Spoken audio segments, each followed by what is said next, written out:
আগে গরিব ছিলেন, টাকা পয়সা ছিল না, এখন ধনী হয়েছেন। ভাত চাউল ধুতে গিয়ে যদি একটা চাউল পড়ে যায়, ওই একটা চাউল কার দয়া? আল্লাহর দয়া। ওই একটা চাউল যদি আপনি উঠিয়ে না নেন, কার দয়াকে অপমান করলেন? আল্লাহর দয়াকে অপমান করলেন। আপনার বাড়িতে টাকা থাকবে না, ধনী হওয়া আপনার জন্য মানায় না। আল্লাহ আপনাকে ধনী রাখবেন না, হয় আপনাকে ফকির করে দিবেন, না হয় আপনার ছেলেকে ফকির করে দিবে, না হয় তার পোতাকে ফকির করে দিবে, কোনো না কোনো এক স্তরে গিয়ে ফকির হয়ে যাবে ওই একটা চাউলের জন্য। ওই একটা চাউল কার দয়া ছিল? আল্লাহর দয়া ছিল, আল্লাহর রহমত ছিল। ফাইদা কুদিয়াতি সালাত, মানুষ সালাত যখন শেষ হয়ে যাবে অলসতা করে শুয়ে থাকিও না, আল্লাহর জমিনে ছড়িয়ে পড়ো। আল্লাহর জমিনের প্রতিটি ইঞ্চি জায়গায় আল্লাহর দয়া আছে, আল্লাহর রহমত আছে। যদি শুয়ে পড়ো তুমি অহংকারী, তোমাকে আল্লাহ কোনোদিন ধনী করবেই না, অসম্ভব, হতেই পারে না। সারা পৃথিবীতে যত ধনী আছে এদের জীবনী পড়ে দেখেন। আমি আমার এক বক্তব্যে একটা বইয়ের নাম বলেছিলাম যে মিরাকেল অফ দ্য মর্নিং, সকালের জাদু, একটা খ্রিস্টানের লেখা। তো ওই খ্রিস্টান ওই বইয়ের মধ্যে লিখতেছে দুনিয়াতে এখন এমন কোনো ধনী নাই, সেটা মুকেশ আম্বানি হোক, বিল গেটস হোক, যেই হোক, যারা সকাল 10টায় ঘুম থেকে ওঠে, নাই। আপনি নিজেও গুগলে সার্চ করে দেখতে পারেন যে মার্ক জুকারবার্গ, যে ফেসবুকের প্রতিষ্ঠাতা, when mark Zuckerberg gets up from the bed, mark Zuckerberg সকালে ঘুম থেকে কখন উঠে? আপনি পাবেন না যে মার্ক জুকারবার্গ 8টায় উঠে, পাবেন না 10টায় উঠে, পাবেন না। সার্চ করে দেখেন, বিশ্বাস না হলে আজকে গিয়ে দেখেন। ও সকাল 5টায় উঠে, 5:30টায় উঠে, 4টায় উঠে, 4:30টায় উঠে, 6টায় উঠে, সকালে উঠে। কেননা আল্লাহর দয়ার মূল্য তারা জানে, ও ধনী হবেই, হতেই হবে। কেন দুনিয়াতে পরিশ্রমের মূল্য আল্লাহ দিবেই, কাফের পরিশ্রম করুক আর মুসলিম পরিশ্রম করুক। আর যে সকাল 10টা পর্যন্ত ঘুমিয়ে থাকবে ও ধনী হবে নাকি? অসম্ভব, ও হতে পারে না, এটা হতে পারে না। কেননা ও তো আল্লাহর দয়াকে রেখে ঘুমিয়ে গেল, আল্লাহর দয়ার পিছনে তো ছুটলো না, ও তো অহংকারী। ওকে আমি বললাম পত্নীতলা হাটে যাবো, রিক্সাওয়ালাকে বললো আমার আজকের ইনকাম হয়ে গেছে, ও ধনী হবে? হতে পারবে না, অসম্ভব, ও কোনোদিন ধনী হতে পারবে না। আল্লাহর দয়ার পিছনে যে জান প্রাণ লাগিয়ে ছুটবে সে ধনী হতে পারবে। আর ধনী হওয়ার পরে একটা চাউলেরও যে মূল্য দিতে পারবে আল্লাহর দয়া মনে করে, ওর বাড়িতে টাকা বাকি থাকবে, বরকত বাকি থাকবে। একটা চাউলেরও যে মূল্য দিতে পারবে ধনী হওয়ার পরে। আল্লাহ সুবহানাহু ওয়া তাআলা মুখতালান ফাখুর, অহংকারীকে পছন্দ করেন না। আল্লাহ সুবহানাহু ওয়া তাআলা নত হওয়াকে পছন্দ করেন, ছোট হওয়াকে পছন্দ করেন, চাওয়াকে পছন্দ করেন। এই জন্য ইবনুল কাইয়িম রাহিমাহুল্লাহ তার বইয়ে লিখেছে যে মানুষ গুনাহ করে জান্নাতে চলে যাবে আর ইবাদত করে জাহান্নামে চলে যাবে। গুনাহ করে জান্নাতে কিভাবে যাবে আর ইবাদত করে জাহান্নামে কিভাবে যাবে? তাহাজ্জুদের সালাত আদায় করে, 5 ওয়াক্ত সালাত মসজিদে আসে, ভিতরে অহংকার কাজ করে। তখন আরেকজন বেনামাজিকে দেখেছে, আরেকজন সুদখোর, পানখোর, জর্দাখোরকে দেখেছে, বলছে এর তোকে তো আল্লাহ ক্ষমাই করবে না, ও তো সুদখোর। মানে ভিতরে অহংকার হিসেবে আরেকজন পাপাচারীকে কি করতেছে? ছোট করতেছে, নত করতেছে। একটা সুদখোরকে যদি আমার ছোট করার দরকার হয়, তা আল্লাহ মুসাকে বলতো তুই যে ফেরাউনকে বলবে এই কাফের। কথা মনে হয় বুঝাতে পারিনি, কেন ফেরাউনের চেয়ে বড় কাফের তো দুনিয়াতে নাই। আল্লাহ মুসাকে বলতো তুই যে ফেরাউনকে ছোট করবে এই কাফের, কাফের বলে ওকে ছোট করে দিবে। রাসূল সাল্লাল্লাহু আলাইহি ওয়াসাল্লাম যখন হিরাক্লিয়াসের কাছে চিঠি লিখলো, বাদশাহ হিরাক্লিয়াস, রোমান সাম্রাজ্যের অধিপতি, তখন আল্লাহ রাসূল বলতে পারতো হে কাফের হিরাক্লিয়াস, তোকে বলতেছি ইসলাম আন। আল্লাহ রাসূল লিখেছে আজিম আর রোম, মহান রোমান অধিপতি, মহান বলে সম্বোধন করেছে আল্লাহ রাসূল। আপনি একজন তাহাজ্জুদ গুজার মানুষ, সালাতওয়ালা মানুষ, আপনার সামনে একজন গান বাজনা করতেছে, তাস খেলতেছে, বা আপনার সামনে সালাত আদায় করে না, আপনার ভিতরে অহংকার চলে আসলো এবং আপনি তাকে ছোট করে কিছু বললেন। আপনাকে বলতে হবে সেটা কি? সেটা হচ্ছে ভালোবাসা, দয়া, দরদ নিয়ে, ভাইরে তোর পা ধরি, আমি তোকে ভালোবাসি, তুই যদি জুয়া খেলিস তুই জাহান্নামে চলে যাবে, এটা আমি চাই না, এই জন্য তোকে জুয়া খেলতে মানা করতেছি। এটা হলো দাওয়াত। আর আপনি বলে দেখো শালা জুয়া খোর, এই শালা সিগারেট খোর, বিড়ি খোর। কথা মনে বুঝাতে পারিনি আমি। তাহলে আপনার ভিতরে অহংকার কাজ করতেছে, আপনি আর একজন পাপীকে ছোট করতেছেন। তখন আল্লাহর গায়রাত, আল্লাহর আত্মমর্যাদায় লাগে। কেউ যদি বলে অমুক পাপীকে আল্লাহ ক্ষমা করবে না, তখন আল্লাহর আত্মমর্যাদায় লাগে। কথা মনে বুঝাতে পারছি না। তো এই ইবাদত করে অহংকারের কারণে জাহান্নামে চলে যাবে, আল্লাহর দয়াকে ছোট করার কারণে, আল্লাহর রহমতকে ছোট করার কারণে। আরেকজন গুনাহ করেছে, গুনাহটা ওর মাথার উপর এত বড় বোঝা হয়ে দাঁড়িয়েছে, এত বড় বোঝা হয়ে দাঁড়িয়েছে যে ওই গুনাহের কারণে আল্লাহর সামনে ছোট হয়ে কাঁদতে কাঁদতে, আল্লাহ মাফ করে দাও, আল্লাহ ক্ষমা করে দাও, আল্লাহর এমন হবে না, আল্লাহর এমন করবো না, আল্লাহ কবরের আযাব দিও না, আল্লাহ বাঁচতে চাই, গুনাহগার, কিন্তু আল্লাহর কাছে ছোট হয়ে কাঁদতেছে, নত হয়ে আল্লাহর কাছে চাচ্ছে। আল্লাহ তো ওকে জান্নাতে দিবে দিবে, ওই গুনাহকে আল্লাহ নেকিতে পরিণত করে দিবে। আল্লাহ, এটা হলো আল্লাহর দয়া, আল্লাহ সুবহানাহু ওয়া তাআলার রহমত, আল্লাহ সুবহানাহু ওয়া তাআলার করুণা। সম্মানিত উপস্থিতি, তাহলে রিজিক অন্বেষণের জন্য বের হবেন কিসের জন্য বলেন তো? একটু উত্তর দিতে হবে এই প্রশ্নের। টাকা উপার্জনের জন্য বের হবেন কিসের জন্য? আল্লাহর দয়া অন্বেষণের জন্য, আল্লাহর রহমত অন্বেষণের জন্য। ওই 1 টাকা আল্লাহর দয়া, হালাল পন্থায় 1 টাকা ইনকামের যদি পথ থাকে, আর যদি ইনকাম না করে ও অহংকারী, ও বলে আমি বেকার বসে আছি, আমার চাকরি হয় না। আরে বাদাম নিয়ে বাজারে দাঁড়াতে কি তোমার লজ্জা হয়? বাদাম নিয়ে বাজারে দাঁড়াতে যদি লজ্জা হয়, তুমি অহংকারী, ধনী তুমি জীবনে কোনোদিন হতে পারবে না। তোমাকে মুরগির খামার করতে কি তোমার লজ্জা হয়? বলে আমি অনার্স মাস্টার্স পাস করে কী করে একটা মুরগির খামার দিতে পারি? তোমার দ্বারা টাকা ইনকাম করা হবে না। একটা মুরগির খামার দিয়ে যদি 1 টাকা ইনকাম হয়, 1 টাকা আল্লাহর দয়া। বাজারে দাঁড়িয়ে 1 টাকার চকলেট বিক্রি করে যদি 1 টাকা ইনকাম হয়, 1 টাকা আল্লাহর দয়া। ওই দয়াকে তুমি অপমান করতেছো, তুমি ধনী হতে পারবে না।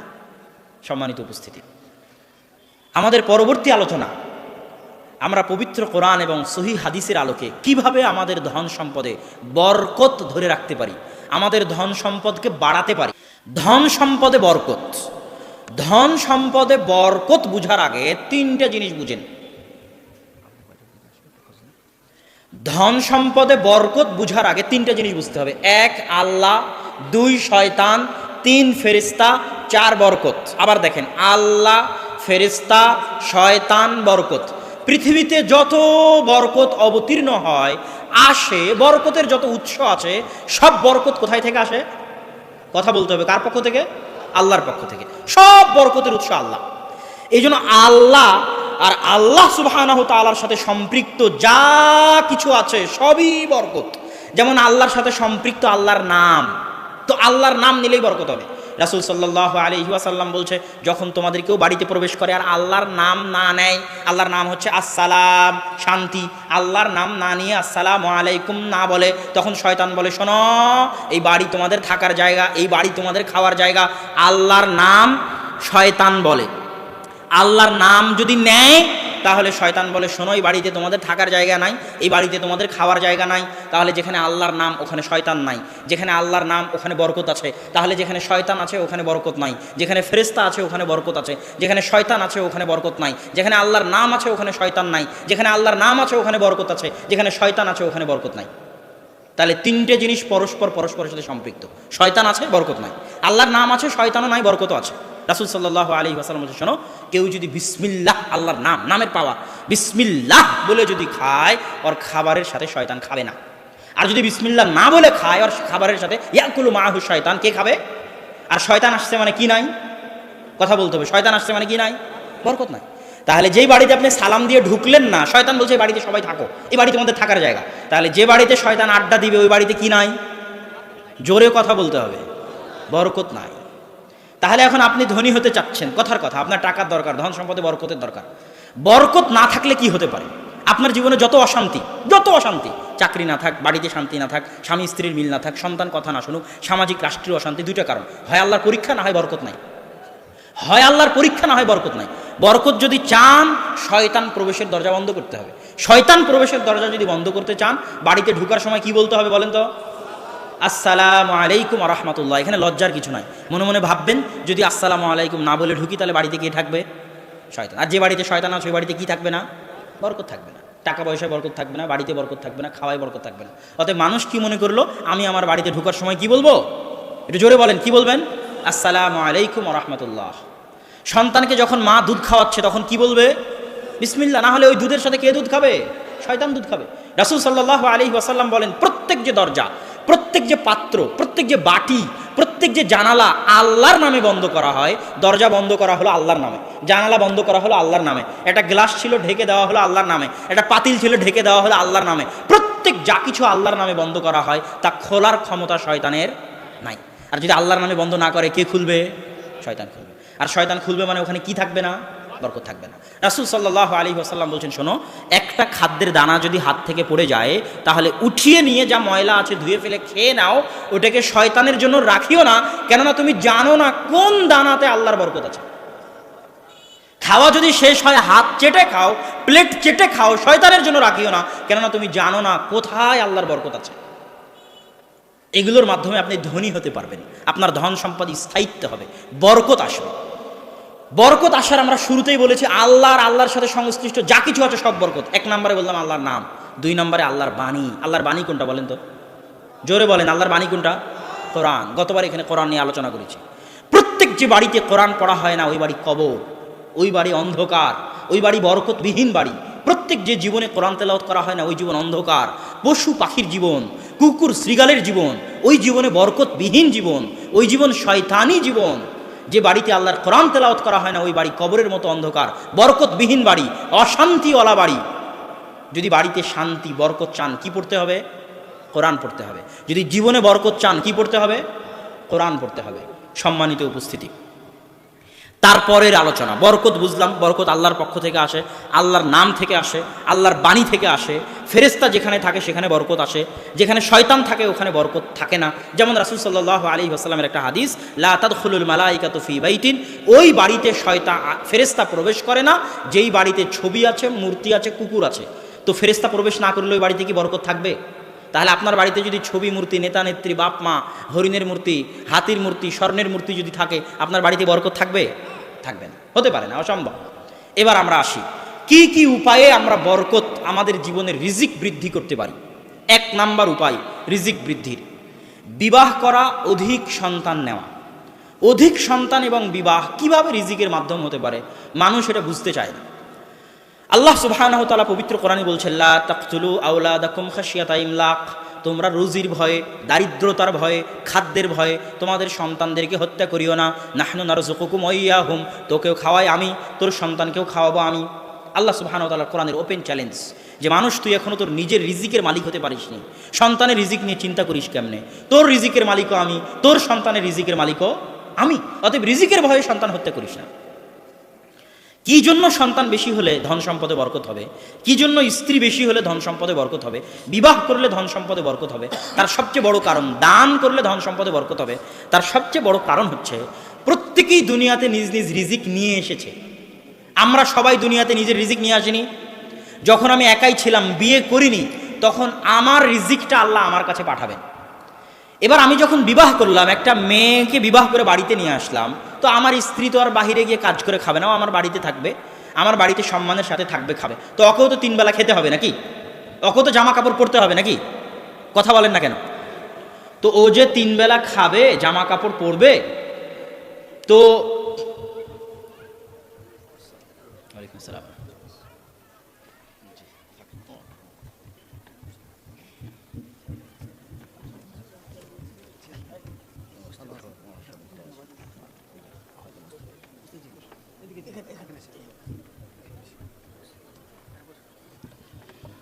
তো আপনি যে মেয়েকে বিবাহ করে নিয়ে আসলেন, সে যে 3 বেলা খাবে, সে যে জামা কাপড় পরবে, এটা তো তার কাছে পৌঁছানো কার জিম্মেদারি?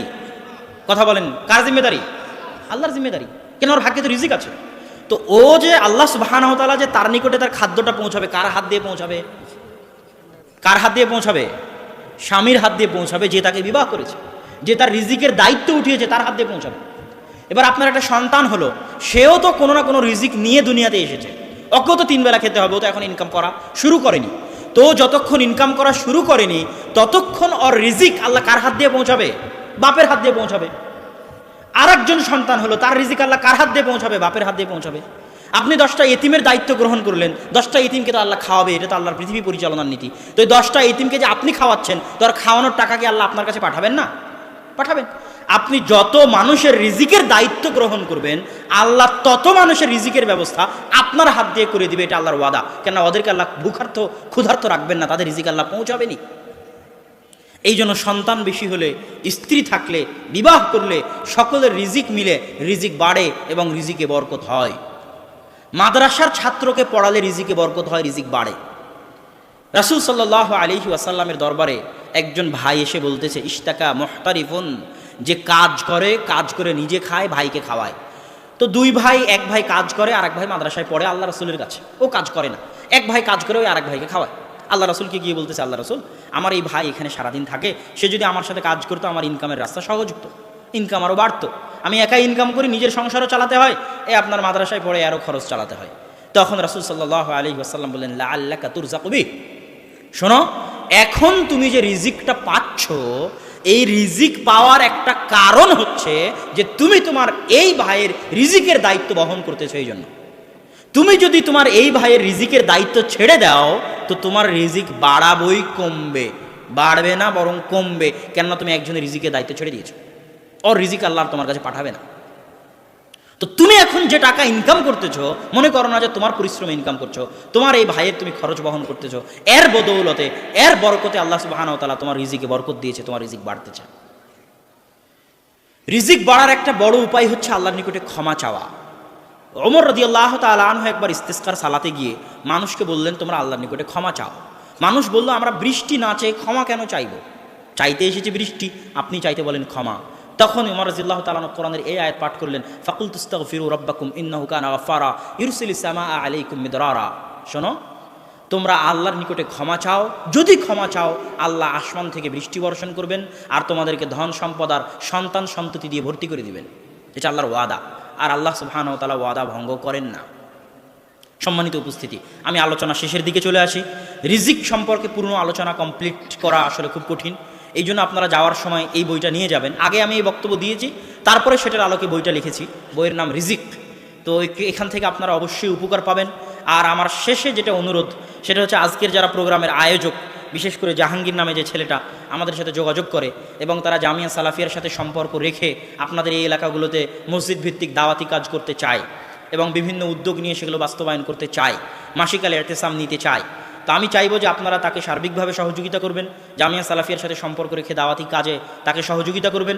এবং আগামী 4-5 মার্চ, যদিও ঢাকা আপনাদের জন্য দূরে, রূপগঞ্জ নারায়ণগঞ্জ, কিন্তু তাও গেলে ঢাকা দেখা হবে, হয়তো ঢাকাও ঘুরতেও পারবেন, আলোচনাও শোনা হবে। তো সে এখান থেকে 4-5 মার্চ রূপগঞ্জ নারায়ণগঞ্জের সালাফি কনফারেন্সে যোগ দেওয়ার জন্য বাসের ব্যবস্থা করতে চায়। জাহাঙ্গীর নামে যে ছেলেটা আছে আমাদের সাথে দাওয়াতি কাজে সম্পৃক্ত হয়।